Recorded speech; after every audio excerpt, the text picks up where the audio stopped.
fi Allah en nulaɗo meɗen Muhammad sallallahu alaihi wasallam wata on accumi mayra ni fi Allah en nulaɗo meɗen Muhammad wata on accumi mayra ni walle lan mi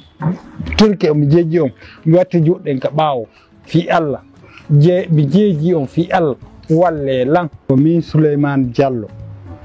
appelé communément mon directeur. Inna lillahi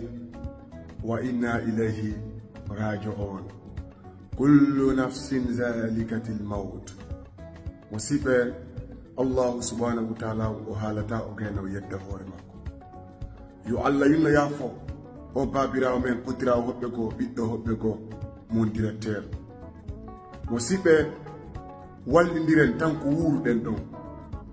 jonnodiren juuɗe tan ko wuruɗen ɗon ɗum ɗo no dowa wonangol en fof meɗen lesio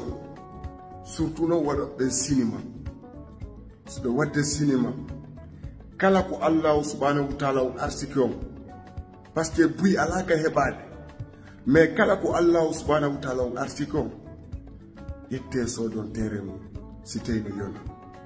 uddite place ji ndaare ko honno waɗi ton business hay si tawi on continue cinéma mon on mais hara no woodi nokku goo ko heɓoton seeɗa hara naɓɓe cinéma mon ton ndaare mon directeur ko ɓe waɗani kon fof cinéma jineengo tawata koye ɗum ɗo ɓe sakkitorta yo Allah yinno ɓe yaafo watta ɓe yaafaɓe honto marɓe ɓe woni honto gouvernement on woni wallite cinéma jineengo wallite doit ɓe wallitede yimɓe no jonnede hande million ji milliard ji tawata fusɓe waɗanade o cinéma jineye tawata fusɓe waɗanade o rouge on vert mon directeur ɓe tawa e ɓantuɓe ɓen fi cinéma guiné mon laguine ɓe tawa e valorise gol ngol cinéma guiné mon laguine min ndaare ɓe wulli ha ɓe maayi ɓe wulli ha allahu subhanahu wa taala on ittitiɓe kala ko allahu subhanahu wa taala muuyi ko ɗum no warata ɓe maayi ɓe mara galle ɓe maayi ɓe wullitade fi galle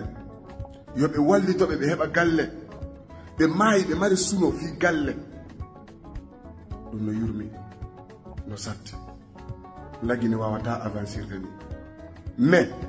ko honɗum mi mari komi yeeto toujours cinéma jineengo e enen wonɓe ɓen fof e hoore ndi leydi wallidire jonnodire juuɗe aduna na ko luttata aduna wallahi ko yawmiɗa yawde yawmiɗa tawdemo yaw min kadi hinonan ko laawol aduna ko noon ndaare mon directeur yo Allah yinnoɓe yaafo okkoraɓe jannatul firdaus mon directeur Joni Sare mon directeur yo Allah yinnowo yaafo okkora on jannatul firdaus c'est paradis de la vérité et wassalam.